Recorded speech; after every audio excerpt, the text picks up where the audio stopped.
all across America and around the world. This is Veterans Radio. This is Veterans Radio. And now, your host for today's program, Dale Throneberry. Hey, welcome to Veterans Radio. My name is Dale Throneberry, a CW2 helicopter type pilot, 1969 in Vietnam. I want to welcome you to our program today. I'm very excited. Our guest is going to be Andrew Dubbins, and he's written a book called Into Enemy Waters. And this is all about underwater demolition teams. For those of you that are my age, you can go back and start thinking Sea Hunt, you know, those types of things. So it's a kind of an unknown unit until recently, and these are the guys that would go into the beaches before the invasions and try to take out, you know, whatever the bad guys had put down there to prevent the landing craft from getting on the beaches.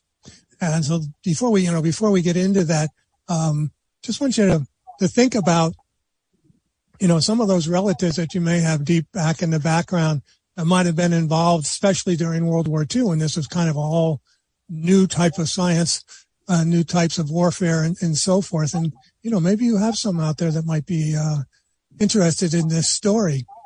Before we get into that, I need to really thank our sponsors, because obviously we can't do this program without them. And that starts off with our Legal Help for Veterans. Legal Help for Veterans, they specialize in veteran disability claims. So give them a call at 800-693-4800. Or you can find out more information at their website. That's legalhelpforveterans.com. The National Veterans Business Development Council, better known as NVBDC, is the nation's leading third-party authority for certification of veteran-owned businesses. For more information, you can go to their website. That's nvbdc.org, or give them a call at 888-237-8433. The Charles S. Kettles VA Medical Center here in Ann Arbor, Michigan. For more information about what's going on over at the VA here in Ann Arbor, you can go to va.gov/Ann Arbor Healthcare. The Veterans Lending Council. This is where you can learn everything that you need to know about a veteran's loan or a home loan or anything else that has to do with mortgages. And you can learn, as I mentioned, all about that. They are on Facebook. It's called the Veterans Lending Council. And they hold seminars for not only for realtors, but also for veterans who are thinking about, you know, financing their home through a veterans VA loan. Great guys, great information, something I think you might really want to check out. And also we want to thank our local veteran service organizations. That includes the American Legion Post 46 here in Ann Arbor, Michigan. The Vietnam Veterans of America, that's the Charles S. Kettles Chapter 310. And the VFW Post 423 Hall here in Ann Arbor, Michigan. Without your support, we can't do this program, and we really want to thank them for that continuing support. If you'd like to get involved with Veterans Radio and support us, you can just go to our website. That's veteransradio.net. All the information is there.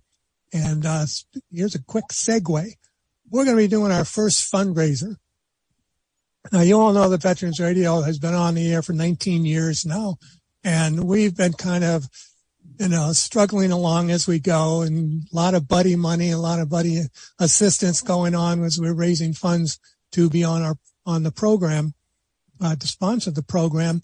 So, as you know, possibly you know, 2 years ago, we formed a 501c3 nonprofit corporation, Veterans Radio America.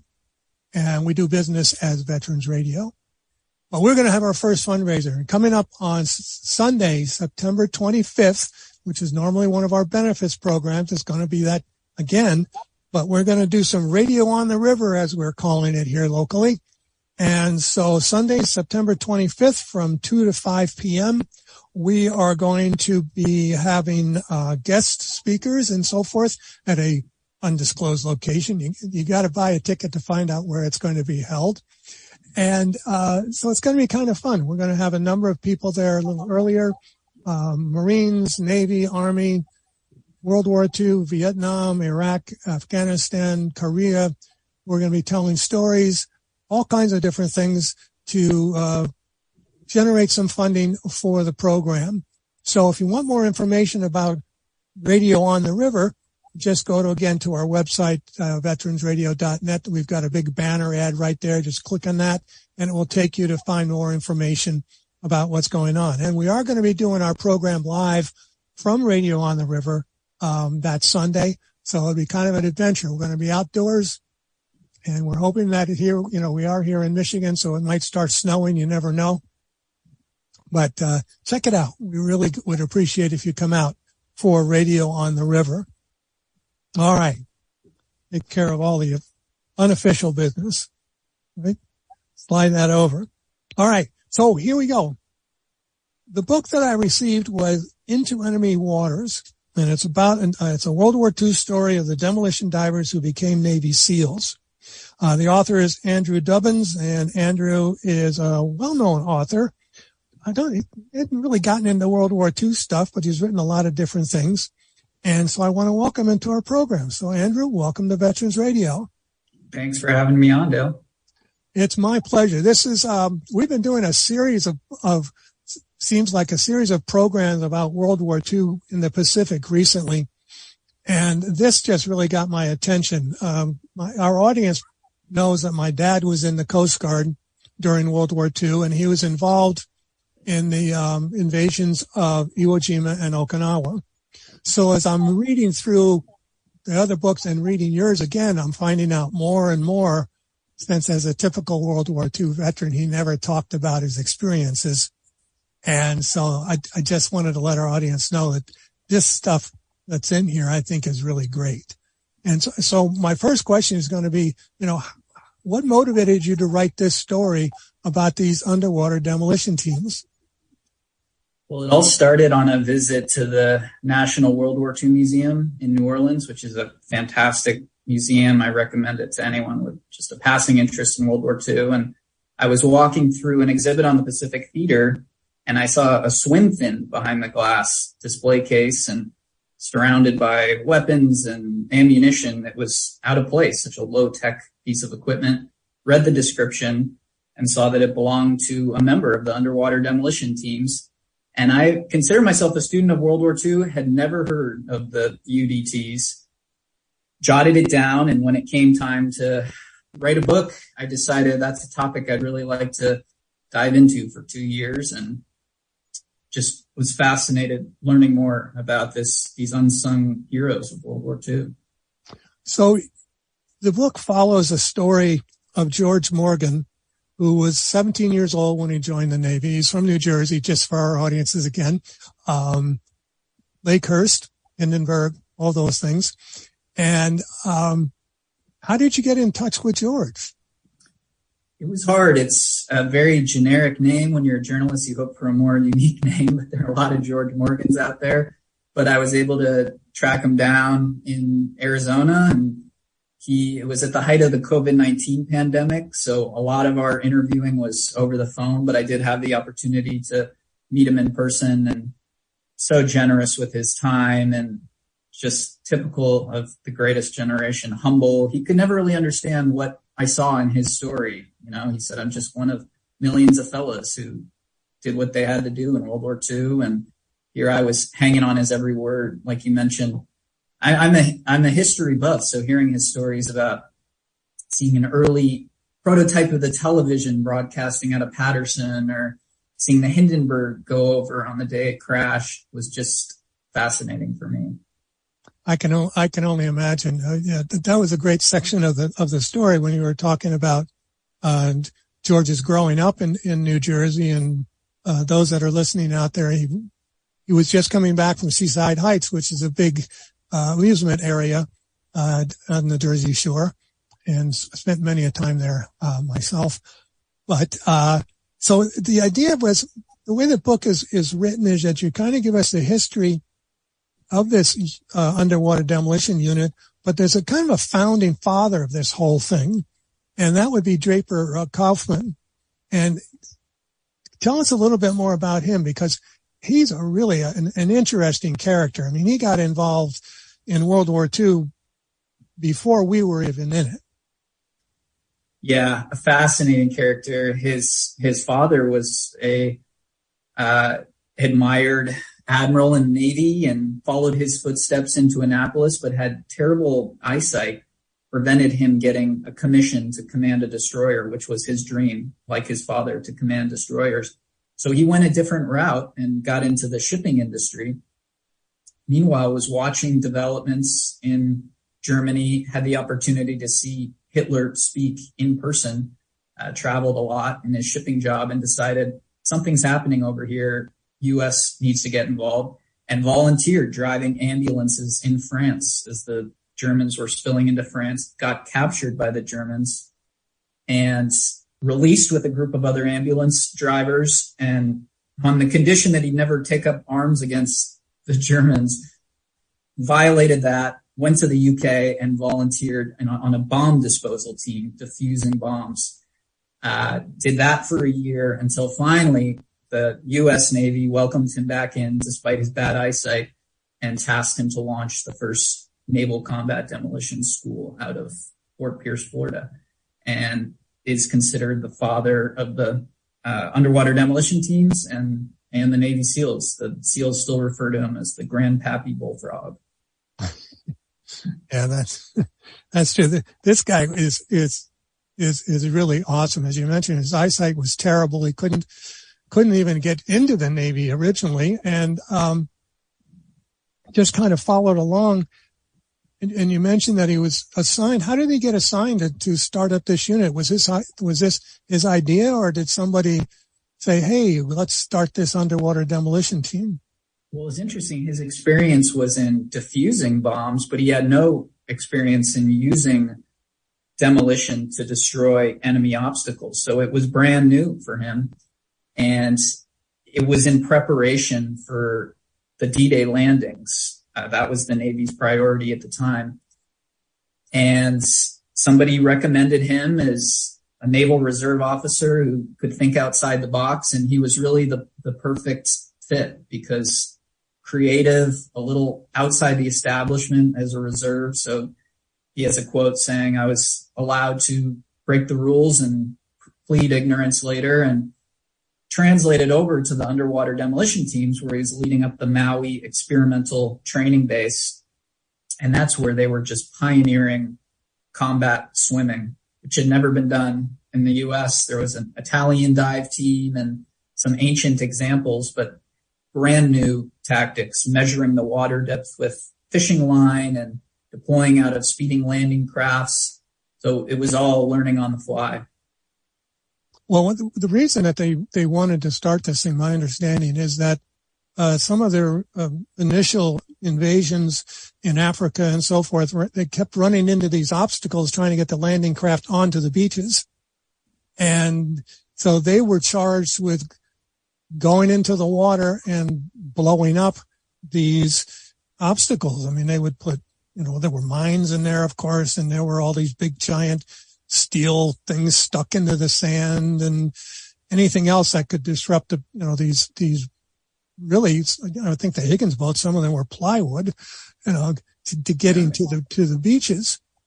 And it's just interesting how they finally came up with this idea. Well, if we can get rid of these obstacles, then we can get our troops onto the beaches faster, and so on and so forth. And so let's go back to George for a minute. And so George is just this Jersey boy. He's 17 years old. Did he try to enlist, or did he get drafted? He enlisted on his 17th birthday. He was caught up in the patriotic fervor, as so many young men his age, and joined the Navy because his dad had been in the Army and saw horrors during World War I, and he didn't want to relive those. And fortunately, as he told me, he did see a lot of difficult things during World War II that still haunt him to this day. He had a difficult time recounting some of these memories to me. I commend him for his courage in telling his story as much as in living through it. But volunteered for the Navy and went through basic up in upstate New York, deployed to Fort Pierce, Florida, where they were sorting the men and said, "Do you know how to swim?" He said, "Sure, I was a lifeguard." And that got him into the UDTs. They put him in another line, and he became was actually at the time Naval Combat Demolition Units. Okay. And his first week of training was what the SEALs call Hell Week, really intense, rigorous conditioning course. Yeah, because these were not really muscular guys. They were just swimmers, basically. I mean, that was their strength, wasn't it? Right. And George always joked about that because they were calling it Hell Week back in the 40s. That's where the term originated in Fort Pierce, Florida. And it was Draper Kaufman who condensed the Raiders training program into 1 week, and running in the soft sand, wading through the mangrove swamps and ocean swims at night, carrying demolition on their backs. And George would always say, we're just a bunch of skinny kids. It's nothing like the SEALs do today. And to some extent, he's right. It's much more rigorous today and higher rate of attrition. But I always had to tell him, yeah, but George, you were the first. You guys were the pioneers. That's true. I have a nephew who was an Army Ranger, but he was sent out to Coronado to work with the Navy SEALs. And I had the privilege of going out there one time and meeting a bunch of these guys, and every one of them looked like, I don't know, they were all Arnold Schwarzenegger type shape conditions, and they all wanted to shake my hand and broke every bone in my hand and everything else. These were buff guys. I mean, I can't imagine comparing him, as George describes, what did he say? I think he was only, 170 pounds or something along those lines. And, most of these guys today, one arm is 170 pounds. But, yeah, I think the training is so much differently. The other thing I wanted to bring up about George is that he was a wannabe baseball player. And there's so many of these stories that we've had where we were able to talk to these men now. Unfortunately, they're passing away so quickly because they're in their 90s, but all of them had the same dreams as every 17-year-old kid had at the time. They wanted to do this, they wanted to do that. And he actually almost made it to professional baseball. You mentioned in the book, Into Enemy Waters, is that he had a tryout with the Dodgers and was offered a contract. Yeah, he was a pitcher, kind of grew up playing on the sandlots in New Jersey. And after he enlisted in the Navy, there was a bit of a waiting period, and he saw a tryout for the farm league, Brooklyn Dodgers, went on the tryout and actually got the job. Branch Rickey called him into the office and said, we want to hire you for our Elmira Farm League team. Branch Rickey, a few years later, would sign Jackie Robinson, famously, and was a pioneer in the farm leagues. And a couple days after that, signing the contract, his parents were thrilled. He was thrilled. It was his boyhood dream come true. He got called into the Navy. He said, shipping off. So I kept that theme going through the book, in that was a sacrifice that he made, and you think how many 17-year-olds would give up a big career and celebrity these days to do their patriotic duty like that. It's really something. I agree. And when we think about, all the other ball players that were in the service during World War II, that people would recognize the names of the Joe DiMaggio and the Ted Williams and so forth, that, gave up 4 years of their quote professional career just to fight for their country. And I think that's really, really an important thing. We're talking here with Andrew Dubbins, and the book is Into Enemy Waters. It becomes available. I guess it's available now, but it's really kind of coming out on the 23rd of August. Is that correct? That's right. Tuesday. All right. That's going to be a good day for you. Yes. We're going to be selling a lot of books, I hope. And the interesting thing, one of the other interesting things about the book is how you go from the stories that you've researched and so forth and kind of go back to George, and he either, he verifies what he's talking about, but it's just the same old thing. And you say, well, I don't know. We weren't, we're just doing what we were supposed to do. And, they're so humble, these men, today. And, when you think of it, it's 75 years ago that he was doing these things, and he says, well, I can't really remember, but it sounds like he does remember. And some of these memories were, again, so difficult for him to recount, but vivid.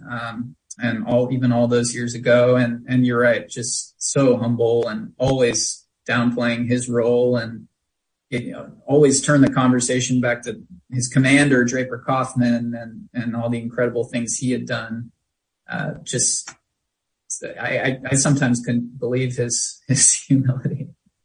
Well, if we kind of try to follow this chronologically, which I realize I'm all over the place today, but so George Morgan, along with Draper, they're down in Fort Pierce, Florida. Their very first mission is Normandy and D-Day, right?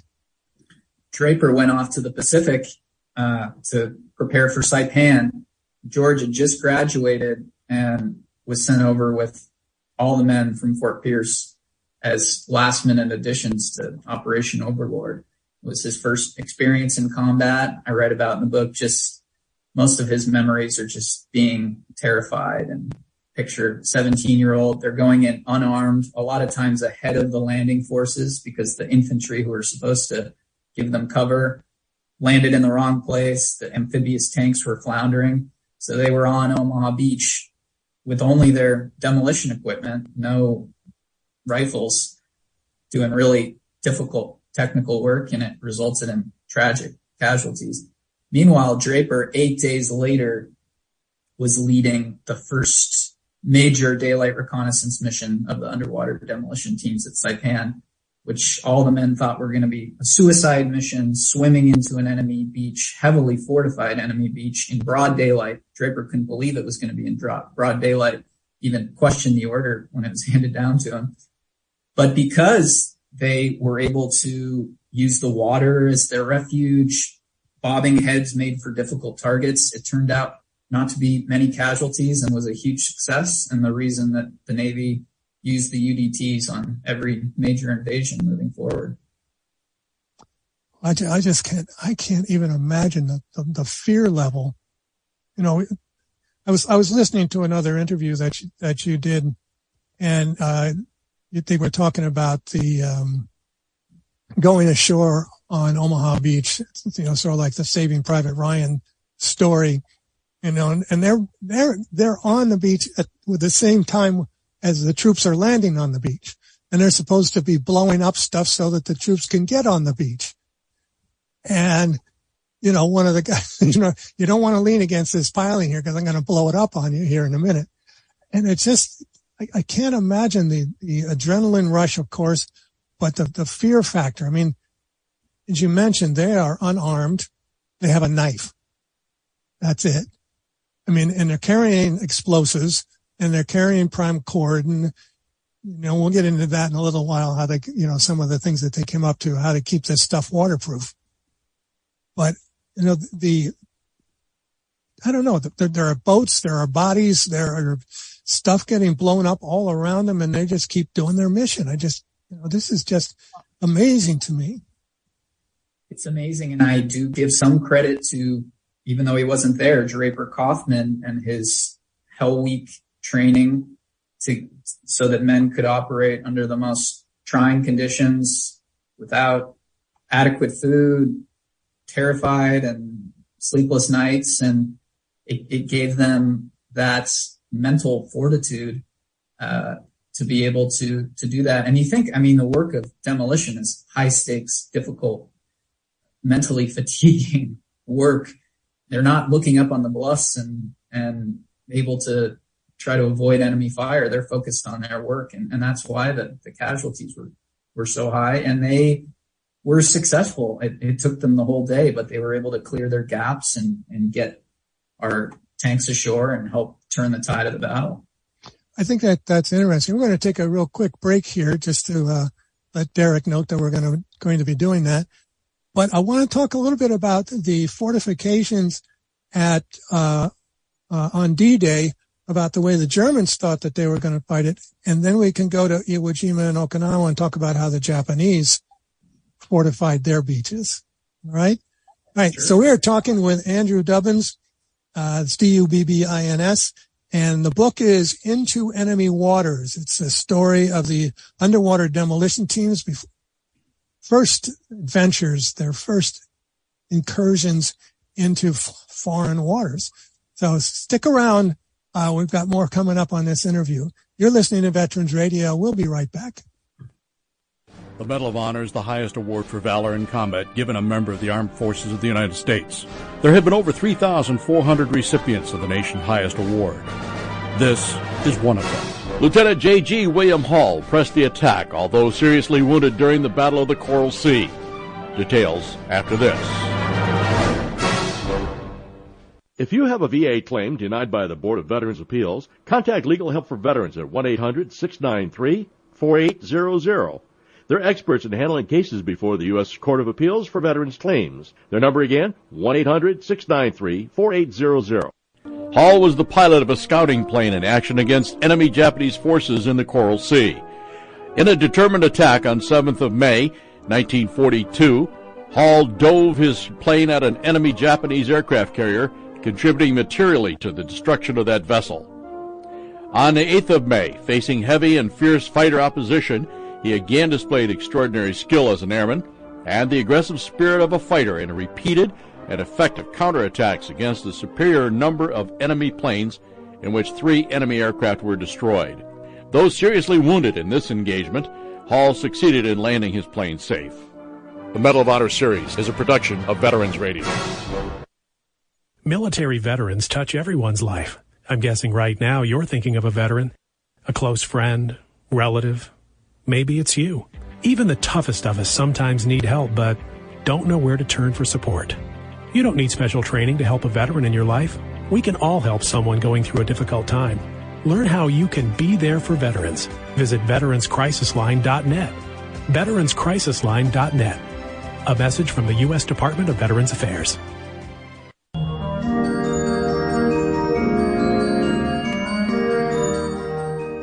We're back here on Veterans Radio, and we're talking with Andrew Dubbins, and his book is called Into Enemy Waters, and it's a story of the underwater demolition teams that were formed during World War II, kind of out of thin air. It sounds like when they decided that they needed to figure out a way to get these troops onto the beaches. And in the first part, we were just talking about D-Day and how we know that Rommel, the well-known general in the German army, had fortified the beaches of Normandy, and he had decided that that they were going to meet the enemy right at the edge of the water. That was my understanding from your book. Is that correct?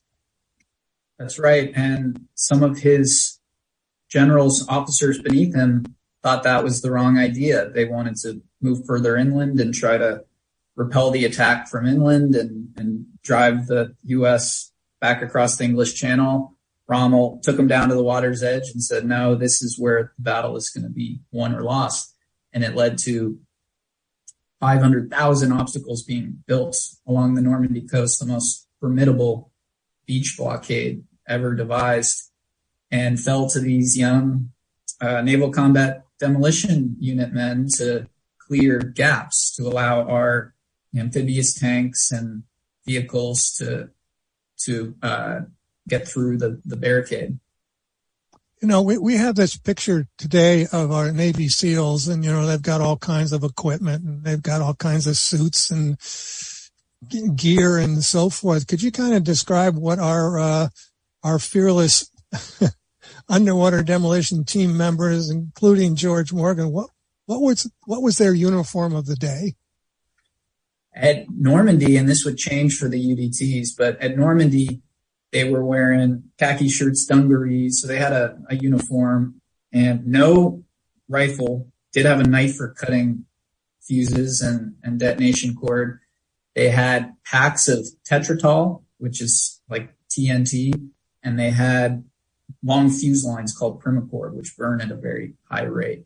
So it was a matter of attaching those packs of tetratol to the German obstacles, running the primacord line between them, and blowing up the obstacles in a big blast. At Omaha Beach, under this heavy enemy fire, we had our own tanks were ripping primacord lines. You had shell bursts, sometimes blowing up entire stocks of the Tetratol packs, which resulted in heavy casualties. So it was a real cauldron of enemy fire. How close did the underwater demo teams get to the beach before they went into the water? So that the NCDUs in that case, they were coming right up onto the beach in most cases. There were landing crafts that got stranded further out and had to wade ashore at, low tide. Underwater demolition teams over in the Pacific, they were dropping outside the reef in most cases and swimming ashore up to the dune line was their responsibility. They weren't going past the dunes and measuring the underwater beach approaches using fishing line, as I mentioned. And so they were in different uniform than the NCDUs. They were in swim trunks, dive mask, swim fins. They had a little plexiglass slate tied to their leg or around their neck for scribbling the depth measurements. And then they had a weighted reel of fishing line, drop fishing line to take the measurements. So very minimalist uniform. I would think. My point I was trying to make here was, they're jumping into these waters, especially on Omaha Beach and D-Days. That water's got to be cold. And they did not have, these diving, suits that we're familiar with, today. So they got to be losing so much energy, through just trying to stay warm. Yeah. And that's one thing George would always mention. I mean, you come into the reporting with a little bit of a glamorized image of these underwater warriors, but it was always just how cold the water was. And they would come up with different ways to try to warm up. They'd wear long johns, and George said sometimes we tried putting grease over the long johns. And it occurred to me, it sounds like a early homemade wetsuit. Wetsuit wouldn't be developed until the 50s. So they were trying this stuff out. And he said that slowed you down a little in the water when the long johns absorbed the water, but it was worth it for the extra little bit of warmth. But yeah, freezing ocean temperatures. Maui was, and especially when they were training at Maui and used to the warmer waters when they deployed to Iwo Jima and Okinawa, it was 60s. Yeah, I was thinking about, we used to have contests when we were growing up, and at the end of June, even in New Jersey, jumping into the water that was not warm yet. You'd go into the water and come out almost before you hit the water because it was so cold. And these guys are swimming out there for long periods of time, in many cases. Yeah, and it created some issues with cramps. They would swim in buddy pairs, which the SEALs do to this day, swim buddies. And George said sometimes I'd have to stop in the water. My buddy would have to help me massage out a cramp. You also had some ear infections and coming back from heavy exertion in cold water. They also had to deal with the shallow coral reef, when a wave is taking you up and down on a reef and you scratch yourself. Sometimes there's poison on the coral. And so doctors would have to look that over. So there were injuries. I mean, they were at risk from all directions. You think the Japanese firing on them, and then there's sharks, and there's cold ocean, and it was hard work. I'm dumbfounded by thinking about how long these guys would spend in the water, and then with all of the nice little creatures that seem to wander around in oceans on a fairly regular basis. I just don't get it. All right. So from D-Day, now we're going across the Pacific. He's in Hawaii. We're talking about George Morgan here, getting more additional training that Draper Kaufman has dreamed up for these guys to survive in Hawaii. And then they go off to, where would George went to Iwo Jima next, correct? Right. And they were aboard an old APD, a fast destroyer, and 4 landing craft on the deck. And they pull up days ahead of the Marines and climb into those landing craft. George told me they'd always start the engine the propeller would be spinning in the air because they wanted to just get the water going. And that was a big factor in their tactics, is the landing craft made for easier targets for the Japanese. So the swimmers were all eager to get in the ocean because they could dive underneath enemy bullets. They found that machine gun bullets slowed down a few feet below the ocean surface. So they were taught to hold their breath for long stretches of time. So the water was really their refuge. And then the pickup at Saipan, the boats were slowing down and drawing really heavy enemy fire. So they devised a method where all the men would line up in the water and they'd have a rubber raft tied to the landing craft. And the landing craft would go zooming down the line of men, and there'd be 2 UDT guys in the rubber raft, one with a steel cord rope, and each man would hook his arm through the rope ring, and the momentum of the boat would tug them out of the water, and a second guy called the catcher would drag them in. So they were able to get in and out of the water at high speeds, which reduced their risk of coming under enemy fire. A few dislocated shoulders, probably. You would think. Yeah. I would think a lot. So into techniques now. Again, we talked about the Germans. Rommel said, we're going to meet the enemy on the beach. We're going to stop them right here. Well, Iwo Jima, that wasn't the case. The general, right. The general on Iwo Jima decided that we're going to let these Marines get on the island, and then we're going to hopefully get rid of them. At Iwo Jima, the tactic was not to open fire until the American landing wave. Unfortunately, the gunboats, which were supposed to provide covering fire for the swimmers while they were in the water, which is another big part of the UDT story, or these fire support ships. You'd have a line of destroyers behind them and gunboats and battleships lobbing shells onto the beach to keep the Japanese pinned down during the swim operations. And the gunboats, as they approached the beach, it was the same silhouette as an infantry landing craft. It had been adapted from the European theater in the Pacific and retrofitted with guns. So the Japanese, although they had been holding fire, thought that our Marines were coming ashore, and they opened fire with the full brunt of their beach defenses. And the gunboats, it's a famous gunboat battle of World War II, took a pounding. The swimmers had to dive underneath all this ordnance, and was a successful scouting mission that enabled the landing of our Marines. There's a lot of courage going on here. I mean, everybody is just scared to death, and that they're just able to suck it up and to, get on with their mission. I always think about that too. I mean, in your teens, pulling up to these islands where the enemy are there waiting, and to be the first one unarmed going into the water to scout the terrain, it's just another level of courage. And I remember George saying he's, in addition to the reconnaissance they collected and clearing the obstacles, he thinks it really gave a confidence boost to the Marines, knowing that somebody had been there first, that they weren't going in blind. And I agree. Well, I would think so. Yeah. Well, they're probably going, well, you guys are in your bathing, in your bathing suit and your flippers. If you can go on the beach, we sure can. Right. I would hope. Anyhow, holy mackerel.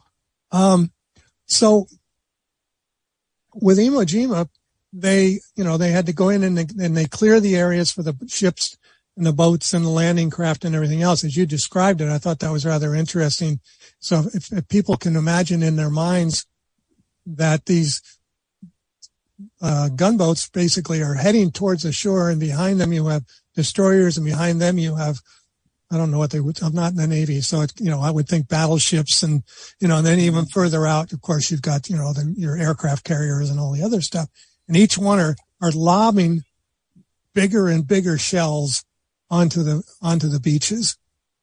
And, our guys are swimming up to the beaches and, trying to blow up anything that they've got there to deter these landing craft from getting there.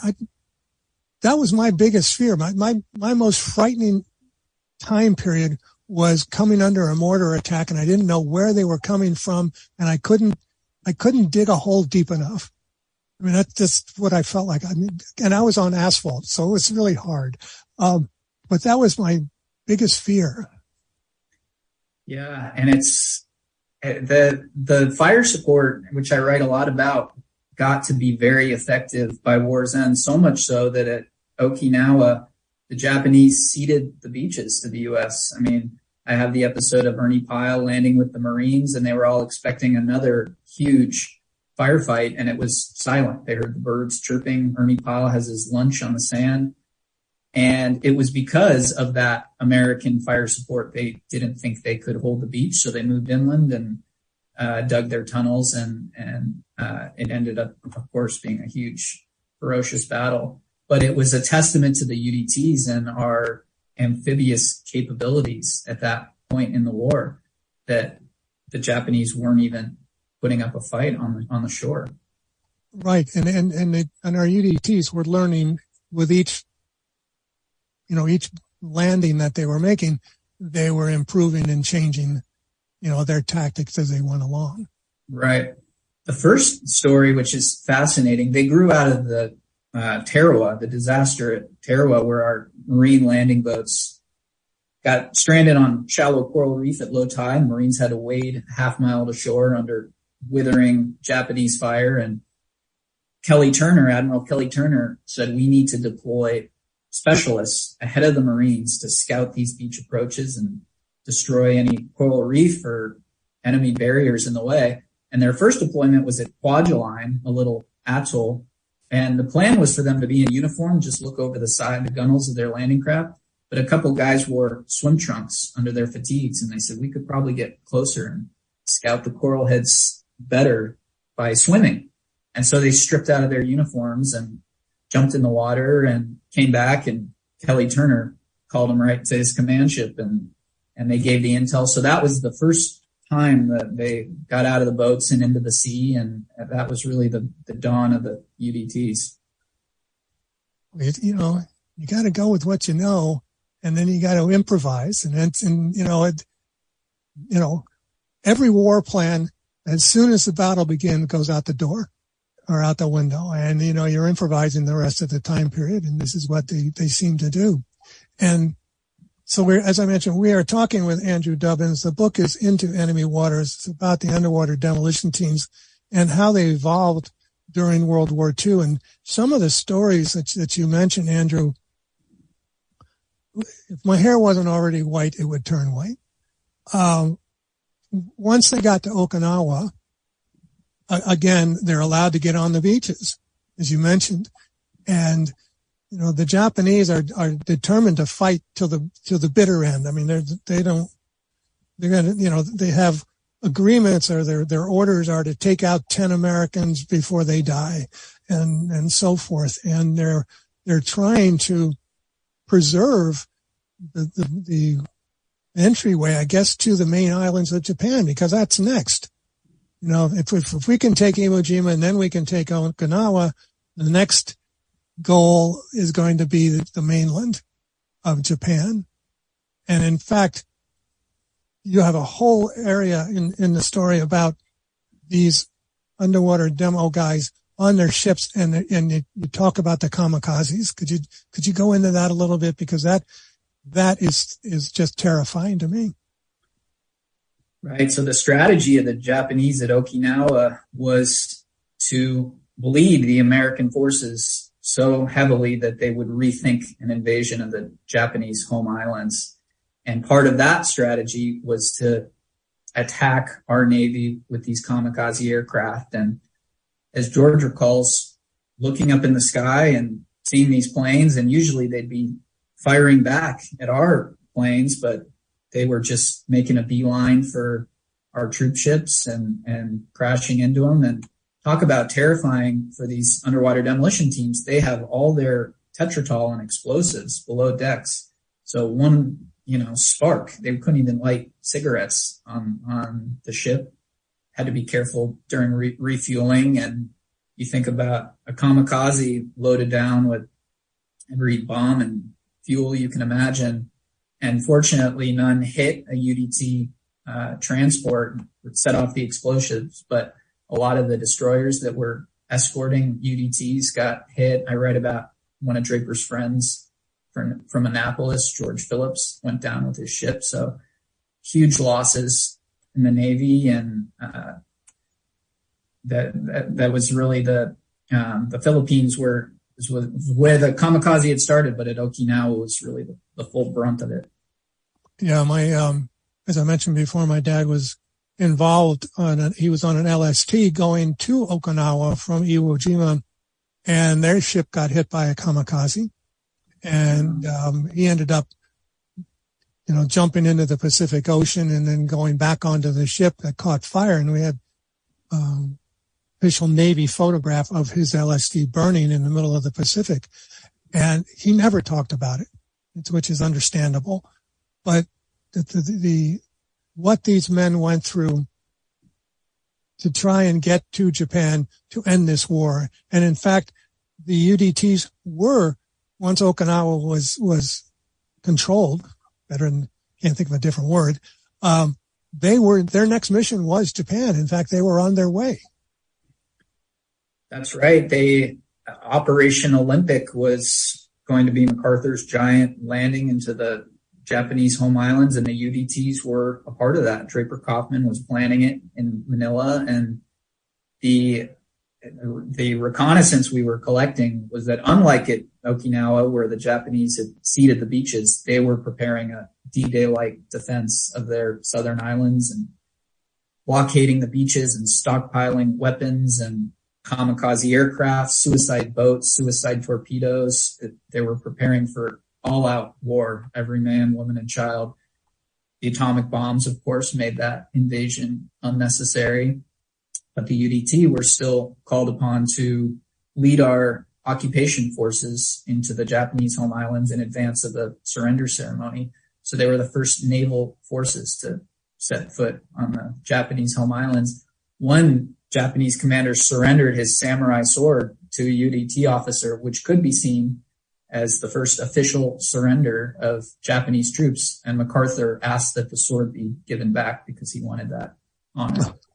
Well, we know there are many, many stories about General MacArthur. We won't go into those today.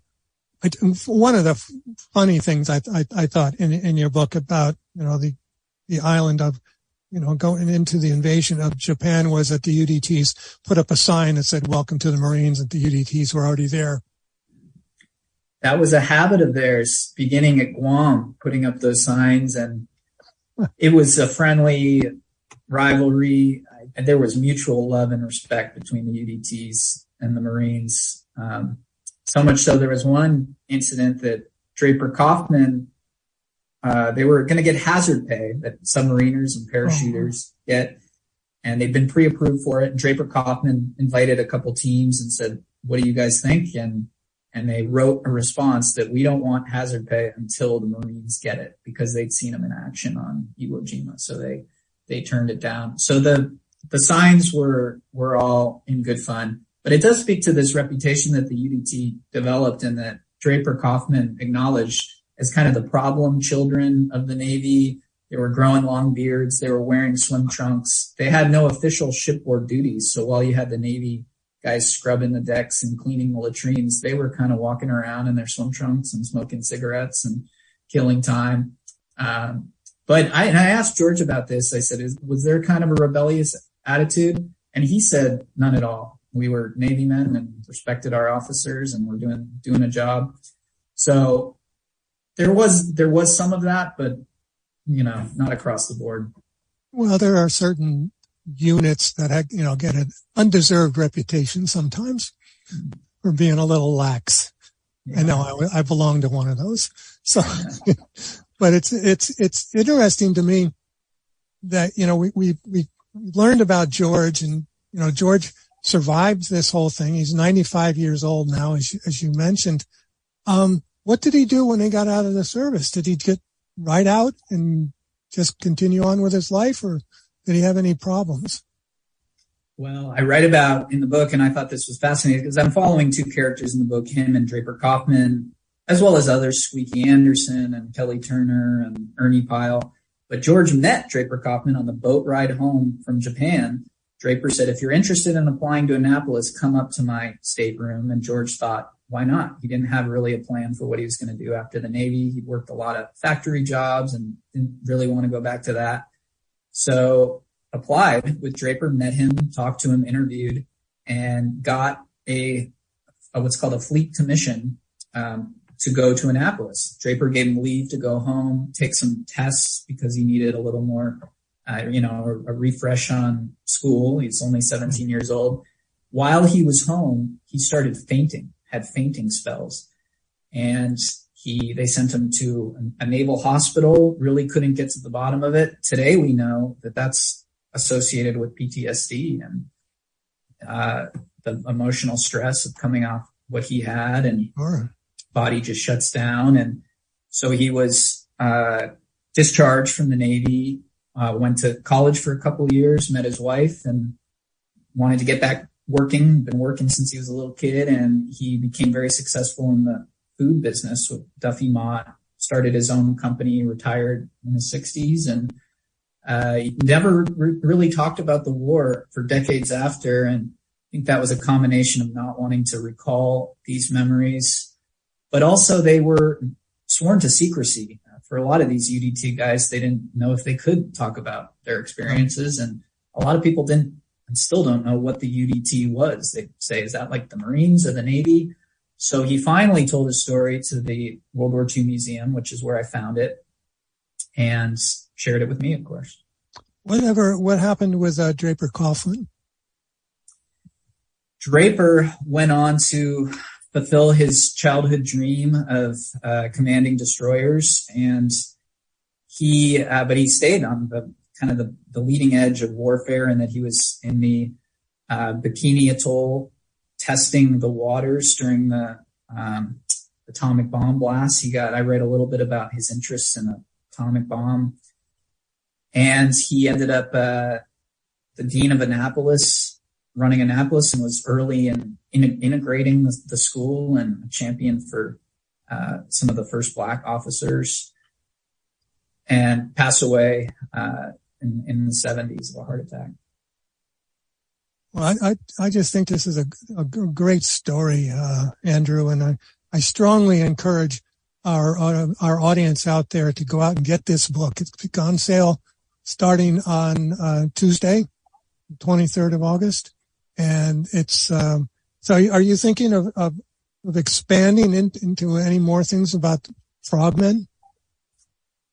That's a good question. I have found some interesting tales that I might like to write about, but might also want to go off in a totally different direction and think of something else. Well, I appreciate your being on the program, and I want to thank you so very much for joining us here on Veterans Radio today. Thank you very much, Andrew. For more information about Andrew, you can go right to his own website. It's andrewdubbins.com, Dubbins, correct? Correct. And thanks for having me on. I enjoyed the conversation. Good. Thank you. All right. Well, we're coming up to the end of the hour again, and we want to thank everybody for listening to today's program. And I want to remind you again of our sponsors. That would be Legal Help for Veterans, National Veteran Business Development Council, and the American Mortgage. And I just, these types of stories that we've been doing the last couple of weeks have been very personal to me. As you all know, and as I just mentioned today, my dad had been in World War II and hadn't talked about these things at all. And so I've gotten more interested and been able to find out more. So if you have somebody that was in World War II, and if they're still around, get their stories, find out what it is, see if you can get them to talk about it, whatever it takes to get these things. If we don't tell their stories, then they'll be forgotten, and we never want them to be forgotten. And that's our goal here at Veterans Radio. And it's so many other programs now that are out there. I take it as a good sign that there are so many other programs out there that are telling about veterans' stories today. And I want you all to listen in. So next week is going to be our benefits program. And we're going to be talking about the new PACT Act that was recently passed that is going to affect the Iraq-Afghanistan veterans as far as the burn pits are concerned. It's also going to add some more information for those Vietnam veterans that were exposed to Agent Orange. They've added another presumptive condition there with high blood pressure. It seems like all of us have high blood pressure, but we'll see how that goes. And so we're going to try and fill in all the details in there. So if you have any questions, make sure you stick around next Sunday and you can give us a call live on the program. The last thing, again, I wanted to mention was, of course, is our fundraiser coming up on September 25th. That is going to be Radio on the River. We're going to have storytellers. We're going to have refreshments. We're going to have giveaways. We're going to have auctions, all kinds of different things for you. So we encourage you to go to veteransradio.net and click on the banner that says Radio on the River. And so we're very excited to be able to continue telling the story of America's veterans, all generations, men, women, doesn't make any difference. If you have any stories that you want us to tell, just send me an email. It's dale@veteransradio.net. We'll get in touch with you and see if we can get that program on the air. So we're going to go out early, a little bit early. I think I've got just a couple of seconds to go. So I'm going to say thank you very much for listening to Veterans Radio. This is Dale Throneberry. Until next week, you are dismissed.